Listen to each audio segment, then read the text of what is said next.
Alright, welcome to SouFLoTV again, everybody. It's your host with the most. So, if you talk to most deportees in Jamaica, they will tell you that life is rough, right? Unless they were one of those who went overseas on a mission, like, alright, I know I'm there illegally, I'm going to make a whole heap of money, send the money, go home, and their money was actually safe and there when they got back. Because I did see, one time they were, like, getting the deportees off the plane and processing them through. You know, Jamaica stay already, the whole camera crew was out there up in the people them face. The man them have them two scandal bag embarrassed, cover them face like this and come off a plane and thing, which I didn't think was right. You're exposing these people and you don't know how many of them are vulnerable, right? A man might have escaped because him did give police some information upon somebody and them look for him for bust him again, you know. It's tax season again, so if you are one of those people that walk out your soul case all year like me, and you can't wait to get your tax return check, watch this. You want somebody that is going to do it right and get you back the proper amount. I'm telling you, don't let this pass you by, right? It's WBJ Taxes. WBJ Taxes. And you can catch them at WBJTaxes.com. Or you can call them at 862-233-6159. That's 862-233-6159. They are located in 137 Evergreen Place, East Orange, New Jersey, and are open 6 days a week, Monday to Friday, 9 a.m. to 9 p.m. Some hard-working people, may I tell you. And Saturdays, 9 a.m. to 5 p.m. Go see them before the IRS comes see you. Take it from SouFLoTV. I wouldn't mislead you. Alright? Back to our regular schedule program. They see him on the news, or him just come back in our country, them catch him. A Florida and did gone. Alright, go for him. That kind of thing. So I didn't like the fact that they had the camera in their face and whatnot. But anyways, the whole coming back into the country thing. Most deportees have it rough. There was a lady though that said, "Oh, no, watch me. I go to my big house. My house I'm carrying her." She got picked up in a really nice car. And I was told that she went off to some big 2-story house somewhere down in a mobile. So she didn't have a problem with being sent back. Right? But that's not the case for a lot of deportees. A lot of deportees actually come, left Jamaica, go to foreign places. Because of their illegal status, they have to do menial work, which means they get menial pay, and which means they barely make enough to survive. Then them have to put up with people who they think are genuine or loyal to them, misusing and mistreating them, right, for their own benefits, and threatening them like, if you not do this, me I gonna call them upon you, and I'm gonna get you deported, and this kind of stuff. So a lot of them are abused in ways you can only imagine. A lot of them are put in positions where, you know what I say, it's not good at all. So I'm scrolling through trying to do this story on deportees. And not to mention, when they come back into Jamaica, the stigma that's attached to them, right? I'm scrolling through trying to find these some facts about deportees, and I came across this one story, which I thought was rather interesting, this one article. And the article was called, "No Paradise for Criminals Deported to Jamaica," right? So this will give some people an inside view, because there are people that think that, just send them back, and when they get back to Jamaica, they'll be alright. But they need to, not that they need to understand, a lot of people really don't care, but there are people whose family members are involved. So maybe this article, when I read it, can give you some kind of insight as to what your friend, relative, or whoever it is that you know or know of been through this situation, what they might have gone through or are still going through, what they face when they come home back into the island. So, one person's dream of being plucked from life in the United States and plucked down in the middle of winter on a beach in Jamaica is another person's nightmare. Just ask Noel J. Bryan, who had a grimace on his face recently as he cursed his fate in the sunshine. So in other words, the brother here get deported and him not like it one bit. But who does? I guess some people might think this is nice because it's winter over foreign and it's summer here and the weather nice.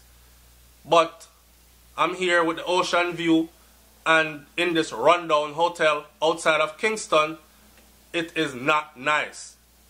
There are people who would want to take a vacation here, but not me. For me, this is misery. Everyone at the resort agreed. For all of the dozen or so-called guests were Jamaican-born criminals that were arrested on the streets of the United States, and then, after lengthy prison sentences there, they were deported. So, right away, let me say this. Not all deportees are criminals, okay? In a sense that, well, if you ask the American government, they're going to say, yes, you're a criminal because you broke our laws and rules of when you come into the country, how you come in, how long you have, and when you had to leave. You violated, you didn't leave, so you're considered a criminal. In my mind, criminal then. Not all of them are killers, robbers, drug dealers, rapists, all of that. Some people just simply saw an opportunity, and life is so bad where they're from that they figured, hey man, I think I could run off here, take my chances, overtime, work, save, get some money together, straighten out my situation, and hopefully be able to help others. And let's not be hypocrites about it. Enough of we people do that, and them actually got themselves straight and then got the rest of we to somewhere where we had more opportunities than in Jamaica as well, right? Some more time, if I never some of them come here illegal enough, we wouldn't even reach here. You know what I'm saying? Alright. So, everyone at the resort agreed. For all of the dozen or so guests were born Jamaican criminals. So I'm not too like the article here, but it is what it is. The article said they were born Jamaican criminals because they all, this group they're talking to, all did lengthy prison time before they were all deported. I guess them coming on one flight. So, there was a bank robber and people convicted of drug offenses. All were staying at the resort temporarily in exchange for manual labor. Me never know so them do that. So you have a resort and they're staying there temporarily in exchange for manual labor? Tell me which resort that's, so I'm not end up there. I mean, I like my people and all, but I don't want to go to Jamaica and end up in a resort that has 13, 14 people who just come off of one deportee flight from doing how many, 5, 10, 15 years, and you have drug dealers, bank robbers and all this in the same place that are supposed to be the groundkeepers. No, sir. Anyway, Mr. Bryant said he left Jamaica at the age of 6 and lived for over 40 years in the United States, even serving several years in the army, he said. He is not sure if his late father became an American citizen and naturalized him. He was unable to prove his status when he was arrested in 2005 for cocaine possession, and he was sent to prison and then deported to Jamaica, to the island of his birth, where he has no relatives and do not speak the local patois. So it's like being on another planet, he said, on this island life.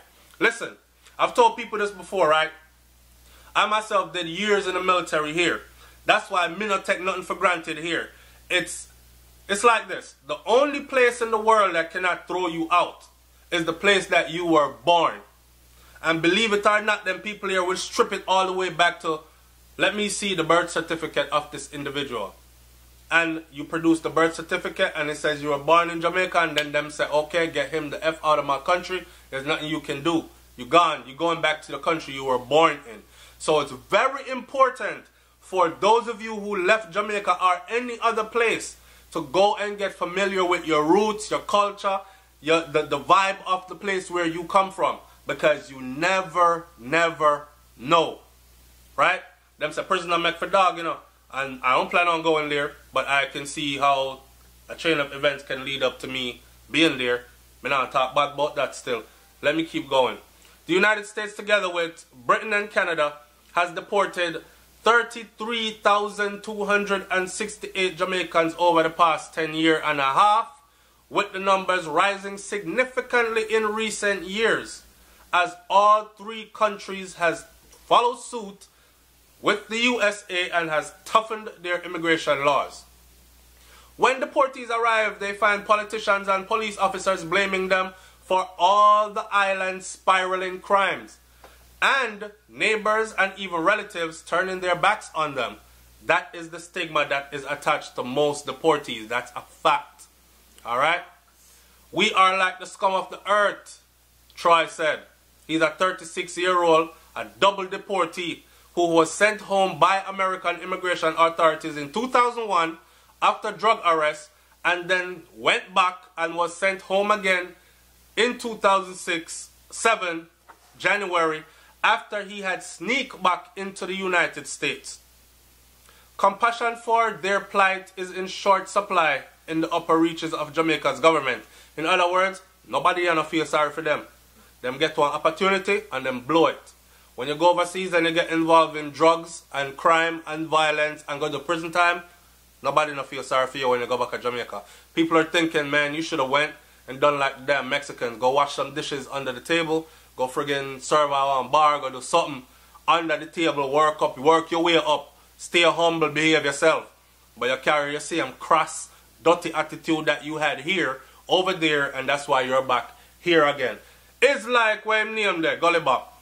From the gully to the money, back to the gully. I know him there somewhere where me don't know which part him there. Anyway, big up Gully Bop anyway him there still. I'm just being a bit controversial. Anyway, we have intelligence that many of these criminal deportees came back and are at the center of some of the criminal organizations here. Alright. In an ideal world, I would accept any deportee, Mr. Phillips said, but I acknowledge our obligation under international laws. I would not accept any deportees, is what they're saying. This is Jamaican government saying they wouldn't accept none of them. But under international laws, because Jamaica does not want the U.S. to have sanctions against them, then I guess they don't want any more. They don't want them cut off the supply of the expired chicken back and GMO food and meat and them something there. So in exchange for that, they will take back in all of their deportees. Still, Jamaica's politicians frequently press deporting countries to slow the flow. Hold them for as long as you can hold them for. Alright, give a 10-year prison sentence, then I'll make him stay there for a while. This could be damaging to Jamaica in itself, as you might see why. Their argument is that deportees often find their way back to the country that deported them even more hardened in lives of crime. Voila. And if they stay in Jamaica, many operate international criminal rings that reach back to the deporting countries, local police officials and politicians say. The deportees are a dislocated lot. Many persons point to the fact that they have little or no connection to Jamaica and thus see themselves as outcasts who are not wanted in the deporting country but who do not have a home in which the country they have been returned to, said a recent study of deportees prepared for Jamaica's government. The concern about so many deportees returning is one issue on which Jamaica's two parties agree, and that is that it seems to me unfair to have to live with the failure of another society. Right? Leader of the opposition who argued said. Now check this out.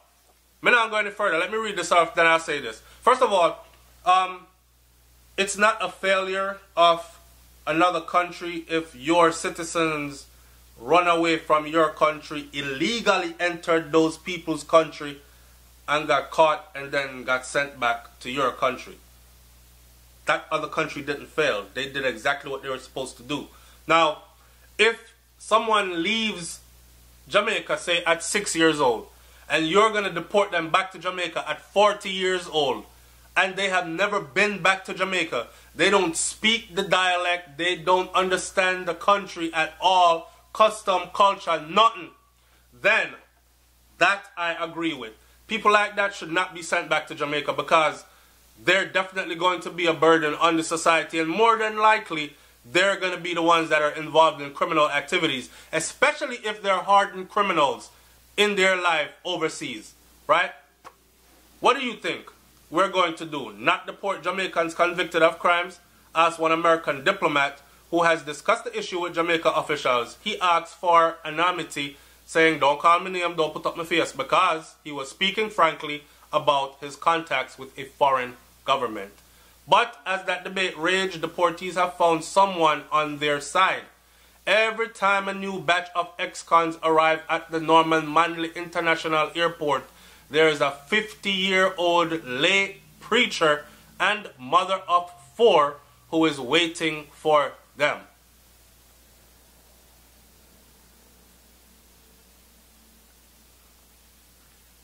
Tell me what you think in the comment section below. I don't know. So a 50-year-old woman, mother of 4, That means that she love grind. Mother of 4 that gone out at airport to pick up deported man every time they come in. Especially if they're criminals. I don't know if I would make that my specialty. But I don't know. Good people do good things, and some of us don't see it as good, or we see it as something we would never do. So, end of the day, she's helping out people that are desperately in need. May God bless our soul, and may one of them don't turn around and strangle her or stab her up or something like that. Leave your comment in the comment section about that part right there. 1 more minute of your time. After the cuffs are removed, Evelyn Mason shakes their hands, feeds them, and helps them call relatives. For those who have no place to go, she helped them find temporary housing, like the resort where Mr. Brian is staying. They are wary of her at first, until she tells her own story. Miss Mason is a 3-time deportee herself. She said she was thrown out of Britain in '94 after serving 3 years and 4 months for a variety of drug-related offenses. Ah, bad girl, granny. Okay. Months later, she said that she was tossed out of the United States after immigration officials in Miami caught her trying to use a fake passport. Gangster. Her last deportation came in around 2003. She said that she had been sneaking into the United States regularly using fake papers. When finally, one of the men she was using to smuggle drugs into the country reported her to authorities. She served 5.5 years in prison in the USA, during which time she said she found religion and changed her ways. Or is she looking for people that are brave enough to do a double back? I don't know. After being sent back to Jamaica for a 3rd time, she made herself into the island's leading deportee advocate. Through her organization, Land of My Birth, she presses for the countries that deport Jamaicans to give them pocket money to help them get on their feet when they get to where they're going. She wants a halfway house to help them readjust and classes to teach them skills. I know how they feel because I'm a deportee myself, Miss Mason said, her gold tooth sparkling in the sun. Ding. Now, I'm the deportee who is on the radio and in the public eye. I'm not ashamed. I don't care what Jamaican look down on me. I've changed, and they can too. So, I hope that gave you a little insight into the life of a deportee once they exit that plane, the handcuffs are taken off, and somebody push them out and say, run and go on. And they're suddenly in Jamaica. Right? It's SouFLoTV, man. Like, comment, share, subscribe. Leave your comment in the comment section below. Big up the whole of the deported them. Watch this. It's a chapter in your life, man. It's not the end of your life. Here? Alright, and you still have life to live, health and strength no fauna, and you still can do good things. I'm out. Peace.